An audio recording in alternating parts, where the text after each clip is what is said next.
جو لوگ دنیا کی زندگی اور اس کی زیب و زینت کے طالب ہوں، ہم ان کے اعمال کا بدلہ انہیں دنیا ہی میں دے دیتے ہیں اور اس میں ان کی حق تلفی نہیں کی جاتی۔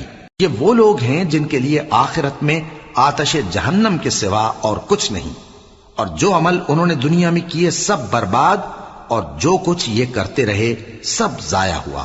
بھلا جو لوگ اپنے پروردگار کی طرف سے دلیل روشن رکھتے ہوں اور ان کے ساتھ ایک آسمانی گواہ بھی اس کی جانب سے ہو، اور اس سے پہلے موسیٰ کی کتاب ہو جو پیشوا اور رحمت ہے، تو کیا وہ قرآن پر ایمان نہیں لائیں گے؟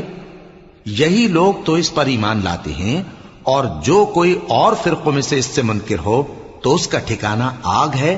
تو تم اس قرآن سے شک میں نہ ہونا، یہ تمہارے پروردگار کی طرف سے حق ہے، لیکن اکثر لوگ ایمان نہیں لاتے۔ اور اس سے بڑھ کر ظالم کون ہوگا جو اللہ پر جھوٹ باندھے؟ ایسے لوگ اپنے رب کے سامنے پیش کیے جائیں گے اور گواہ